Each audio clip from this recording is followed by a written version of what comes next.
Welcome to the Massimo Show. David, welcome to the Massimo Show. Hey, Rod, thank you so much. I just need a more enthusiastic introduction. You need to get more excited about this. Well, for my audience, I'm always transparent. I have worked with David in the past. He has shared with me methodologies to crafting a better coaching program, which was so essential for the way we did it. And yes, he actually showed me the way how to craft more valuable programs for less tenure for more money. David has made me a wealthier man. So David, thank you for your time. It's always a pleasure and a privilege. And always, Rod, you get the credit because you did the work. I say that about all of our clients. Which goes with our theory, knowing isn't doing. So there you go. But then we always start the Massimo Show with figuring out who the heck is our guest. So beyond the professional accomplishments, success you've had, you have to start somewhere. So take us back to the teenage David Newman. Where were you living? What were you doing? What were your passions? Wow. Teenage David Newman. There's a scary thought. All right. So I grew up in northern New Jersey. When I was in high school, I thought I wanted to be a doctor because my godfather is a doctor. So I ended up going to college for pre-med. And Rod, I failed out of that pre-med program because apparently they don't want you to fail chemistry, physics, and calculus all in the same semester, which I did. And I changed over to drama just for the revenue generating potential. You can imagine my parents, oh, he's switching from pre-med to drama. That's great. So I did in fact graduate with my degree in drama. Then I went to graduate school in New York City, and I have a MFA in stage directing from the City University of New York. I did 4 years of professional theater in New York, not acting, but directing, stage manager, literary manager, assistant directing, etc. A friend of mine says, hey, David, this acting, directing, theater thing is kind of tough. I know that you're teaching back at your graduate school to pay the bills. You could do that for companies, and that's called corporate training. So back in the 1990s, I started my corporate training career because that was a good suggestion, and I took that suggestion. And I had a string, over a course of 10 years, I had a string of 3 different corporate training, corporate consulting jobs, some in technology consulting, some in management consulting, some in HR consulting. So when you say corporate consulting for our audience, there are folks right now that are in corporate jobs doing certain things, and they're thinking, I want to do something on my own. But what kind of corporate consulting were you doing? So I worked for Microsoft. I worked for PeopleSoft, which was before they were bought by Oracle. So that's big enterprise resource technology software. And then I worked for a big HR consulting firm called Towers Perrin. I was doing internal training. I was doing some train-the-trainer programs. I was doing some client-facing training on technology and HR and management topics. So when you're an internal consultant at one of these big firms, you have a wide portfolio of things. You're doing all kinds of things. Here's the binder. Learn this. You're flying to Rhode Island. You're teaching this on Tuesday. Fly to San Francisco, you're teaching this on Friday. You have to be a Swiss Army knife. You have to be very versatile and very flexible. Thinking, gosh, I can teach anything to anyone. How hard can this be? Rod, how hard can this be to go out on your own? I know what I'm doing. I can pick up material and I can teach it the next day. Let me go out on my own as an entrepreneurial speaker, trainer, consultant. And I found out pretty quick how hard it can be. Because as you and I know, Rod, it's not about doing the work. It's about getting the work. All of your clients, all of your listeners, they're like, I'm really great at what I do, but man, I'm a disaster when it comes to client acquisition or lead generation or closing the deal, closing the sale. So it took me 3 years to figure out how to get some clarity and focus and momentum in my business because I went out like I was on the inside. I was a generalist. I was like, oh, you want management, you want technology, you want presentation skills, you want hiring, firing, leading through change, leading through trust, communicating effectively, how to do performance reviews. Great. I know all those things because I taught all those things. But man, if they asked me one question that was outside the binder, I'd be like, I don't know what that is. Hang on, let me go find out for you. And I would call the office and go, they're asking a question about this and I have no idea what they're talking about. So obviously that was not a place to be comfortable. That was not a place to build an expertise-based business. So when I finally figured out what I want to be when I grow up, I dropped everything else and I focused on marketing, sales, and revenue growth. Let me stop you there, because David, you went through that entrepreneurial journey of making the transition from corporate to your own. I remember when I did that, my first time I did a couple of times, I realized, oh shoot, I don't know how to sell. which I knew how to, back then I knew how to negotiate leases. I knew how to analyze big real estate purchases, investments. I couldn't sell that though. And I found myself going back to a corporate job because of it. But you made the transition. So those 3 years of figuring it out, how did you survive? Great question. So two-pronged answer. Prong number one, even a blind squirrel occasionally finds a nut. Yes. You know how that is with your clients, I'm sure. Like many of your clients and like many of my clients now, I invested, thank God, I invested in some really good sales training, some really good sales coaching. I did pretty much every flavor, right? I did some spin selling. I signed up with Sandler. I signed up with a private coach. Nothing quite worked for me out of the box. So I know that what you do now with your clients and what I do now with my clients is we have a program and we have a methodology that fits all different personality styles, all different preferences. It's not lockstep, always do this with every prospect, always do that with every price quote, etc. So I think you have to find your own way with sales. And one of the sales training questions that folks might want to ask, whether they invest with Rod or with me or with anybody out there, is how flexible is your methodology? If I don't want the boilerplate cookie cutter stuff, will your ideas and will your methodology still work for me? Right. And I know, Rod, with your fantastic program, the answer is absolutely yes. And I'm pretty pleased to say that with my program, it's absolutely yes in a different direction as well. So any of those cookie cutter programs, the reason I kept on going to other programs is, well, this didn't quite fit, or this coach's approach, 80% of that is great, 20% I couldn't use. So I had to sort of put together my own playbook of what works for me. And more importantly, what works for my clients, right? What do my clients want to hear to make them completely comfortable in investing with me? So that was the 3-year time span of me being lost in the woods to finally figuring it out. But it would have taken 5 years or 6 years if I hadn't invested in some really great coaches and some really good sales training that I knew I was missing that skill set. Okay, so now you've come to the conclusion you should focus on sales and marketing. So is this when you launch Do It Marketing? Tell me, when is that created? So I launched the company name Do It Marketing, didn't come online until about 2008. And this was part of my confusion that over the first 3-4 years of my business, I must have had 6 different business cards. I was trying on this brand and then this name and then this sub brand. Then I had this partnership. And I always feel when you go to a networking event and someone says, I run 4 or 5 different companies, they are either completely clueless and broke, which is what I was, or they're massively successful. There's no in between. When they say I have 4 companies, like, no, you don't. You have no company and you have no business and you're throwing all kinds of spaghetti against the wall and you're pretending to be a big shot, or you really are a big shot and you've got these 4 different divisions of your business or 4 different brands and they're all bringing in $1, $2, $3, $5 million each. I was the guy that it's like, oh, what website do I send people to? Oh, what business card do I take out right now? So it was a hodgepodge branding disaster. My wife made fun of me, as she should have. And when we finally landed on Do It Marketing, I am pleased and proud to say 1 website domain, 1 business card, continuously ever since 2008. So no more brands, no more sub-brands, no more games, no more gimmicks. And I think I'm still on my first set of 2,500 business cards that I had printed in 2008.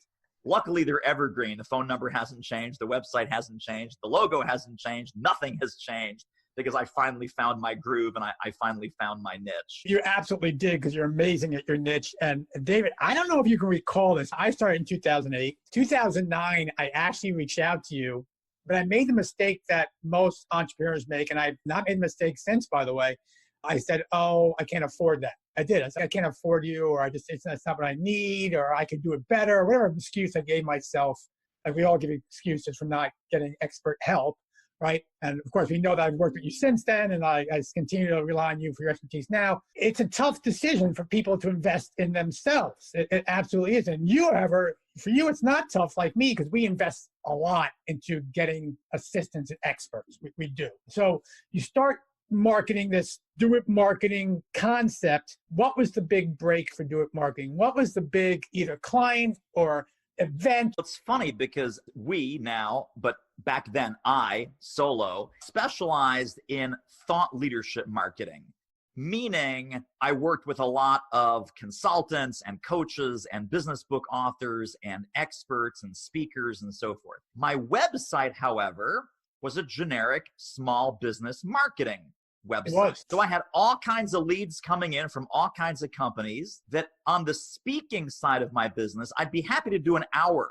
I'd do an hour speech, get $7,500, $10,000, whatever it was, no problem there. When they say, oh, we want to hire you, I say, yeah, I really don't work with retail companies. Yeah, I really don't work with hospitality. Yeah, I really don't work with manufacturing. All of these things can be small businesses. So when I finally updated my website and my LinkedIn profile and all of my marketing materials to say, do it marketing, marketing for smart people, and the tagline is still marketing for smart people, ... like you, right? What does smart people mean? That means people who are marketing their ideas, speakers, coaches, consultants, that group that I just mentioned. When I finally had alignment with what I was doing, who I was doing it for, and what I was saying about my business, that's when the floodgates open. And we still work with a lot of people who are afraid to make that declaration and are afraid to make that decision and that definition in their business about, yeah, I can help lots of people. I can sell these products and programs and services to lots of people, but I want to do my best work and most of my work with this kind of person or this kind of company or folks going through this kind of situation. So as soon as I defined that, first of all, I would look at my website and I would breathe the sigh of relief that I've never had before, because like, oh, finally, I'm saying what I'm doing and I'm doing what I'm saying and everything is in alignment. And that alignment is so critical because it affects everything that you do. It affects the quality and quantity of leads that you're getting. It affects the effectiveness and the hit ratio of your outbound selling and prospecting. So knowing who you are and knowing who you aren't, and then knowing who your clients are and knowing who your clients aren't, are the four biggest, most important foundational decisions you can make. Stop. David, let's repeat that, please. And because this is so key. The four greatest foundational decisions you can make are who you are and who you're not, and who your clients are and who your clients are not. But Dave, I need money. I'll work with anybody. The problem with that, Rod, as you and I both well know, is if your program, your products, your services, they're for anybody, it also means they're for nobody. What I always say in my seminars and webinars is there's no such thing as a generalized or a generic solution to a specific problem. And every one of our clients and prospects, they always feel they have specific problems. So if you're not talking to them, right, speaking prospect language about prospect problems, you're commoditizing yourself and they're going to move on. What a great insight. And yes, and we've grown to the point now I don't take prospect calls anymore, make them. My team does, but occasionally we'll get someone say, you don't understand, I'm different. And we have to understand this. Look, every prospect, whether they are or aren't, another issues, they're all unique. Maybe not different, but they're all unique. And that's the key. But here's what we're going to do. We're going to take a short break. Don't go anywhere because David's going to talk about next. We're going to dive into his book, Fees. Oh, what? Fees? How you can increase your fees? And look, David's going to share you some things. And I'm here to tell you, I followed his advice. And because of it, I make exponentially more in fees than I did before I met David. So stay tuned. Don't go anywhere. We'll be right back with Mr. David Newman. Hi, this is Rod Santomassimo, president and founder of the Massimo Group. And did you know that for over the past 11 plus years, we've worked with thousands of independent contractors, solopreneurs, and small business owners just like you in reaching their and or their team's efforts so they can build the personal, professional practice they've always dreamed of. We provide coaching programs for all levels of experience, earnings, and yes, success. So if you're finally ready to get off that transaction treadmill and chasing deals that are growing nowhere and start building the personal, professional business and life consisting of greater wealth and more time, well, check us out at Massimo.coach. That's Massimo.coach. Hey, this is Rod Santomassimo with the Massimo Show. And yes, we're back. Mr. David Newman, author of Do It Speaking, founder of Do It Marketing, and guru to anyone who wants to increase their fees, which I think most of you do. So David, let's get into it. Let's talk about fees. You shared with me years ago on some programs we were doing and show me some insight to how actually to increase the fees while actually reducing the tenure of the programs, and it worked. But beyond the coach that I am, a lot of our listeners, entrepreneurs, independent contractors, they may be commercial real estate brokers, they may be insurance agents, they may be, and they have a theory, well, I can't charge this because the market says I got to do this, which of course is not true, because that's what we call price fixing. You're not allowed to do that. So David, when it comes to fees, give me some of your thoughts on fees. Sure. I think we've all had experience with great clients, and we've all had experience with not so great clients. The not so great clients are the ones that initially want to nickel and dime your fee. They're the biggest pain in the butt. They're the most demanding. They're the least respectful. They're the least willing to implement. And then, of course, we have great clients who, when we say jump, they say how high. They follow our advice. They follow our guidance. They get great results. They implement. They go. They make it happen. If you wind back the clock to the fee conversations that you've had with these people, in my experience and the experience of hundreds and hundreds of my clients, when you are a premium provider, when you have a high fee product, service, or program, there's a beneficial cycle that starts to happen, because when they pay more attention. When they pay more attention, they implement more. When they implement more, they get better results. And then because your program was a premium priced program, it is actually delivering better results. I also say in my seminars, Rod, that people are either Timex or Rolex, because people buy who they are. And if you are selling cheap, you're going to attract cheap people. If you are selling premium, you are going to attract premium people. And then my buddy Mark Hunter, who's a great sales author and guru, he says it's really hard to convert a Walmart shopper into a Nordstrom's customer, right? Walmart is for Walmart, Nordstrom's is for Nordstrom's. Get the right people shopping in your store. When you have low fees, the cycle goes like this, right? Low fee, low attention. Low attention, low respect. Low respect, low implementation of your ideas, low results. So when you undercut the price, when you try and be the Walmart provider, you're actually doing your clients a disservice, because they don't take you as seriously. They don't follow your advice. They don't show up on calls. They don't follow through on your recommendations. They start figuring out, let me ask my Uncle Joe. Let me check with my son. He builds websites. Why should I pay $20,000 for a website? I don't need this kind of coaching program. Let me go to my Uncle Morty, because he used to sell shoes 40 years ago. Think about pricing is positioning.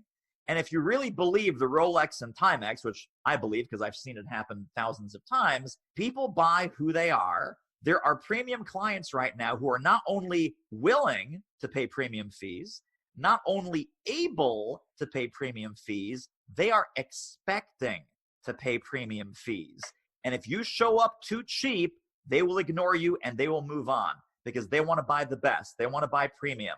So premium fees attract premium clients. If you're having a hard time getting your price now, I've got some upside down contrarian advice for you. It's time for you to raise your fees, not lower them.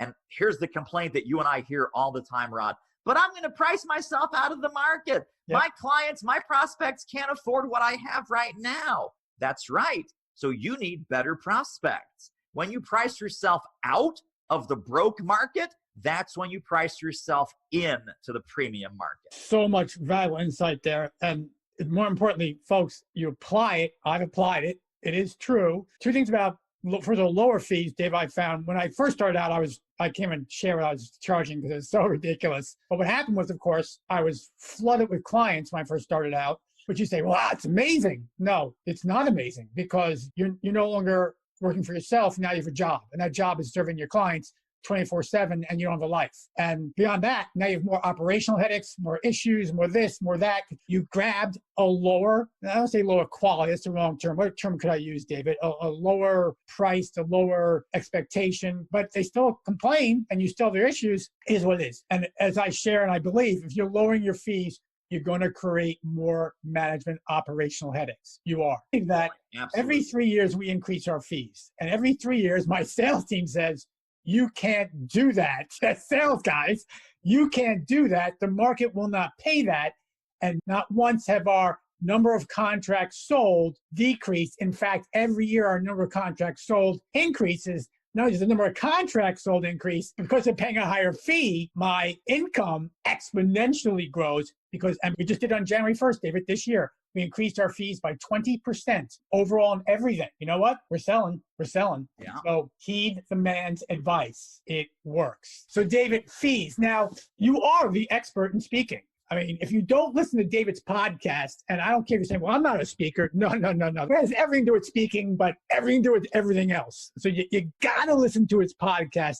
I just listened to at least 10 episodes in the past week of your show. So let's talk about speaking. And so if someone's an insurance agent or a commercial broker or mortgage banker or whatever they are, I listen there. I don't speak. Why do I have to listen to David on speaking? So David, why is your message important for those who don't quote unquote speak? I think we all speak. And so sometimes I ask people, like I'll be in an audience of like these same folks you're talking about, financial advisors, insurance folks, independent professionals of some kind. And I say, okay, besides me, how many professional speakers in the room? And no hands go up. I say, oh, that's interesting. Okay, how many professional writers in the room? And again, maybe one or two hands go up. I'm like, what does that mean? I say, okay, let me ask the question differently. How many of you write professionally? Meaning that during the course of the business that you're already conducting, you need to write documents, write emails, write content. Everyone's hand goes up. So now let me ask you a different question. How many of you speak professionally, where words leaving your mouth are part of your leadership or sales or marketing or team management responsibilities? So think of writing professionally and speaking professionally as very different than being a professional speaker. So this is about influence. It's about how you engage people on your team, how you engage people in the marketplace. Yes, of course, it's about marketing. Yes, of course, it's about building your personal brand as the face and the voice of your business, of your products, and of your services. My belief is that speaking is the ultimate marketing strategy. It's also the ultimate leadership brand builder. So you have career insurance, you've got career portability, you can basically write your own ticket. In your current job, you'll be raised, praised, and promoted. In any other job, you will be easily hired should something happen to your current situation. And it's also the ultimate one-to-many sales platform, especially now that everything is digital, everything is online. Every Tom, Dick, Harry, and Jane has a blog. They've got Facebook. They're spraying and praying on LinkedIn. They're doing all kinds of crazy things. When it's you in front of a room of 20, 25, 30, 50 people, there's 50 of them, there's one of you. I can show you a snapshot and say, Rod, do me a favor. Could you please circle who's the expert in the room? It's the person holding the microphone. Mm-hmm. It's the person at the front of the room sharing their wisdom. And then again, I think, Rod, you and I both have this in common. A lot of our clients come to us and they say, Rod, if I could just get in front of more prospects. Man, when I'm in front of them and we're talking, I can sign them up. I can enroll them. They sign up with me. They give me their insurance. They give me their business. They sign up with our company. They buy a membership. They buy whatever. I say, okay, do you want to get in front of people one at a time, or do you want to get in front of people at scale? Because every good presentation, the way we coach our clients, is to build a client magnet speech, whether you're a speaker or not. And there's a lot of people, of course, the whole seminar marketing is very common in the financial services and insurance and all these other. But what I'm going to recommend is that you humanize that and you share some client success stories and you put some buying triggers and you put some conversion mechanisms into that so that after the program, people might not even be aware of what you're doing, but they come up to you, they say, Rod, we have to talk. Rod, we need you at our company. Rod, we need to sign up our sales folks with your program. And it's like, why? It's because of what you said, how you said it, and how you framed your teaching content in terms of a transformation, like the before and the after, the client success stories, the case studies that you share along in your teaching points. That is a critical factor into how well that speech is going to convert into clients. And getting clients with speaking is the most fun you'll ever have. It is one of the easiest things that you can start doing. And it is one of the most effective things that you can start doing as well. Absolutely true. And for those out there, I'm sure you're doing seminars or sessions, but are you converting that? Because look, why are we doing these things? Because they cost a lot of money. We just did a session, David, in Orlando in November of this past year. The ticket The cost of it was about $150,000. That's out-of-pocket costs that we, the company, paid, right? Then the fees came in from registration, of course. We pay for our events. Then what happened was we had a conversion rate of 30% of those who attended bought our high-ticket coaching programs. So their ROI is exponential, obviously, right? But David's absolutely correct. Having a session is great, but unless you know how to articulate and structure your message, what David is great at, beyond many things he's great at, you got to understand you have to convert. So here's what we're going to do. We're going to take a short break because we have a bonus section. David, can you be around for a couple more minutes? Sure. Okay, quick bonus section with David. We're going to ask David really is why he's using the tools he's using to grow his company. And we're going to share what tools they are because they are fundamental, they're traditional, and he does them better than anyone else I know. And I'll show you what those are and how you too can use the same tools to grow your practice as well. So hold on, we'll be right back with the bonus session of the Massimo Show. This is Rod Santomassimo with the Massimo Show. And, we always tell our clients, our Massimo members, as we call them, that knowing isn't doing. That's right. They have to actually implement what we share to have the impact and then, yes, the results on their business. Now, my new book titled Don't Kid Yourself, Knowing Isn't Doing, Build the Business and Life You Desire, I share many of our Massimo methods that we apply to our clients, and they, in fact, achieve the business and the life that they desire. Now, we had a soft launch of our book and an allotted number of copies back in March of 2020. And you know what? It was sold out within 6 hours. So we're really excited to announce our national launch of Knowing Isn't Doing in October 2020. For information about my new book, Knowing Isn't Doing, please visit knowingisn'tdoing.com. Hey, this is Rod Santomassimo, and we're getting right back with David Newman to talk about these tools that he uses to grow his business. David, welcome back to the Massimo Show. Thank you, Rod. Let's keep the fun rolling. Keep the fun rolling, keep the information going for our audience. There are two things you do that I think you do really well. One particular I think you do better than most because you have your podcast. We talked about that. Let's talk about the podcast first. And then we'll talk about the other tool that people don't think about. Talk about the podcast. You're obviously a speaker show. You're a speaker. It makes sense. But have you found value in the actual producing of a podcast from an audience perspective, presence perspective? Absolutely. So there's two aspects to the podcast. One is using the podcast strategically. So sometimes my podcast guest might be a prospect that I want to do business with. Don't tell them. But it's a great door opener. It's a great relationship builder. And it's basically a 1-hour interview about what they're going through, what they're up against, what they're proud of, what they're still struggling with, et cetera, et cetera. So sometimes we use it that way. But even when we're interviewing influencers or experts like you, for example, so you had a great episode on the show as well, that is, for me, customer trust building, prospect trust building. One of my firm beliefs, and this is true with the podcast for sure, is that your business needs to feature and leverage other people. I have a blog post that I wrote years ago called Why Your Business Needs to Flop. FLOP, feature and leverage other people. Because people say, oh, David, my prospects, my email list, my audience is tired of hearing from me.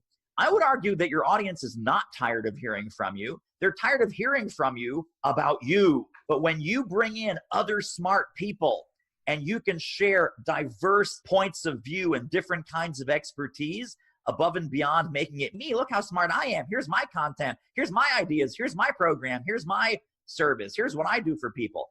No one wants to hear that. But you as the host, you as the interviewer, you as the impresario, you now position yourself for your audience in a completely different light. And we've had people come into our program saying, David, when I heard the podcast, I knew that you were the guy. Now remember, podcast doesn't talk about me or my programs or my services or how people can give us money, but I'm adding value to my audience through other smart friends and smart people like Rod, like all these other folks that have been on the show. And that is a trust builder and it's a rapport builder. And what I love about a podcast, Rod, and you know this because we're on your podcast now, it's the most intimate way to connect with your audience because you are literally in their head. You are in their ears You are in their car and they feel like they're a fly on the wall on a coffee date, or they feel like you're talking to them one-on-one during their commute.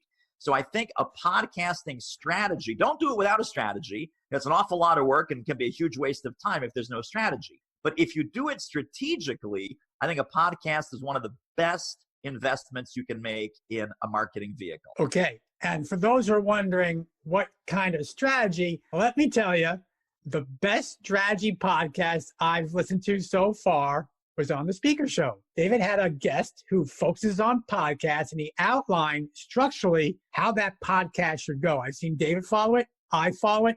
So if you're wondering what it is, check out the Speaking Show, available anywhere you get your podcast, and look for the podcast episode to how to structure a podcast. So now I'll get to the second tool, which I think you use probably better than anybody else. And it's a tool that we used way back when, it's really archaic, and it's called, Dave, I know it's an old term, it's called email. It's not TikTok, it's not LinkedIn, it's not Facebook, it's not Snapchat, it's email.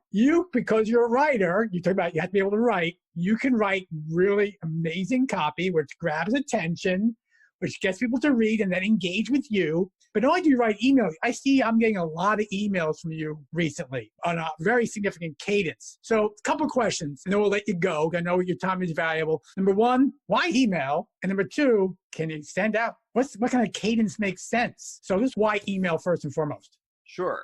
I think we all need to market with tools that we enjoy. So I love speaking and I love writing. Every marketing strategy, whether it's a webinar or the podcast or the email or the blog, it's either writing-based or speaking-based. So in other words, I don't do trade shows. I don't do in-person networking. I never pick up the phone. I don't like any of those strategies. Some people love those things. They love going out, shaking hands, kissing babies, meeting new people. So great, use a networking or a referral strategy. They love going to trade shows. They love doing PR. They love doing all these things. I don't do those things. Everything in my world is either writing-based or speaking-based, even like being on your show, for example, which is so awesome and fantastic.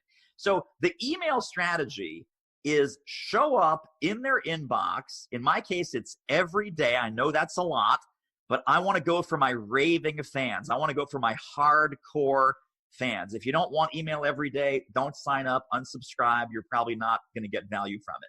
But I work really hard to earn that place in their inbox. So it's not junk, it's not spam, it is value. Now, people get the email, they might not even read the email, but they see me on a consistent basis in their email inbox. Some of the things they read, and I get every day, Rod, because we send emails every day.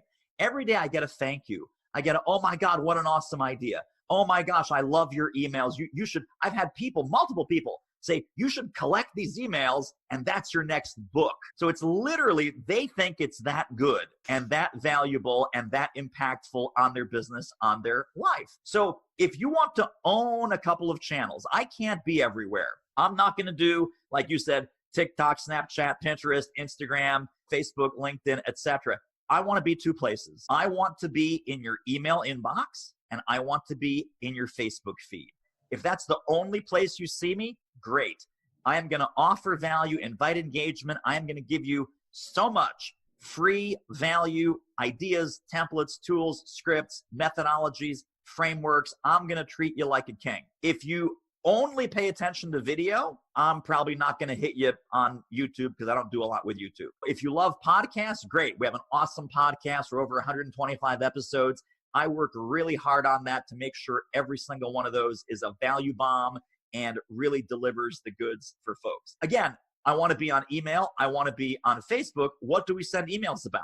Our podcast. What do we send emails about? Our latest ideas, templates, tools, scripts, etc. I'm not pushing the podcast. I'm not advertising the podcast.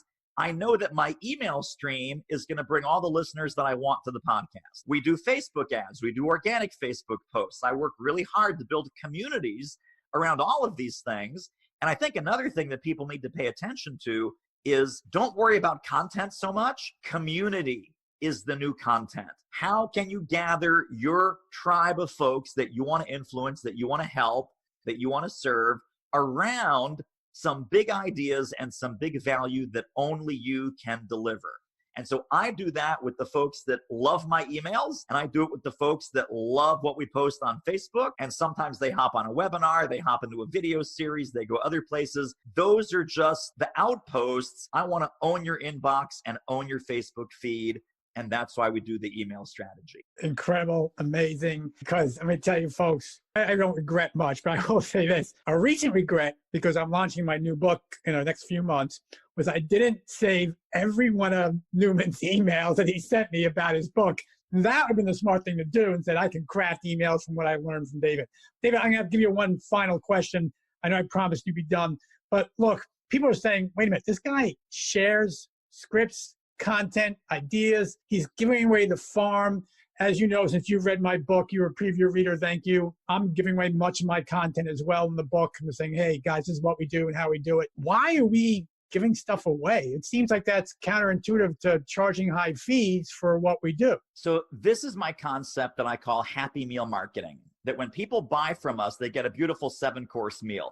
White tablecloth, silverware, 3 wine glasses, the whole deal. Even prospects who don't buy should be better off because they received our marketing. So nobody leaves hungry, right? You don't buy anything, no money changes hands, I still give you a happy meal. The little burger, little fries, little drink. It's not the 7-course, beautiful white tablecloth, 4 knives, 3 forks, 3 wine glasses, but it's something to make you better off than before you came into contact with me. So those people might buy later, they might never buy, and they might simply refer, they might simply repost, retweet, they might say, hey, I follow this crazy guy, he sends a daily email, you should follow him, you should listen to his podcast. So there'll be a referrer, there'll be a center of influence, or they'll just be an advocate, and it's good karma in the marketplace. I think the more that we give away, the more valuable our paid service is positioned, because what you want in the prospect's mind is, oh my gosh, Rod gives this away for free. Imagine if I became a client. Imagine if I became a client. What the bounty would be. Well, what would that buffet table look like if I came into Rod's house? He's setting up this picnic on the front lawn. I can't wait to go to the dinner table. And that's what you want. You want to leave people hungry for more. If you leave them starving, they're not going to do anything. So give them a taste and then make them hungry for more. Folks, how do you apply that to your practice? Giving more value, giving away. Okay, so for those on the podcast who can't see me holding up David's latest book, Do It Speaking, right? Do It Speaking, HarperCollins, I believe, yes, and available everywhere. His first book, though, Do It Marketing, still, I'm telling you, they both must reads. Just for an entrepreneur, solopreneur, like a CEO of a Fortune 500 company, you need to read these books. David, how do folks get in contact with you? Thank you, Rod. A couple of ways. Number one, our website for everything is simply doitmarketing.com. If you want to grab a copy of the book, we have a little shortcut URL that goes right to the book on Amazon. That's doitspeaking.com. And we also have some free online training, and that's going to be available to you at doitmarketing.com/training. The one and only David Newman, not only a coach, consultant, speaker, marketer extraordinaire, someone who's helped me grow my business, someone I know will help you grow your business. You need to get his book. You need to get in contact with Dave. David, thank you so much for your time. Great to be here, Rod. Thank you. Okay, and everyone else, as you know, as I always say, knowing isn't doing. So let's move forward, and we'll talk to you next time. And yeah, if you like what you heard, please share. Share it with your friends, your colleagues, or as Dave would say, share with your dogs. Just share. We'll talk to you soon. Take care. I want to thank you for listening to this version of the Massimo Show. And please, please go out and share this with your friends, your colleagues. Heck, share it with your dog. Just share it. And more importantly, just give me some feedback, good, bad, or indifferent. We all grow from understanding what our audience wants to hear. So until next time, this is Rod Santomassimo with the Massimo Show. Hi, this is Rod Santomassimo, president and founder of the Massimo Group. And did you know that for over the past 11 plus years, we've worked with thousands of independent contractors, solopreneurs, and small business owners just like you in repositioning their and/or their team's efforts so they can build the personal, professional practice they've always dreamed of. We provide coaching programs for all levels of experience, earnings, and yes, success. So if you're finally ready to get off that transaction treadmill and chasing deals that are growing nowhere and start building the personal, professional business and life consisting of greater wealth and more time, well, check us out at Massimo.coach.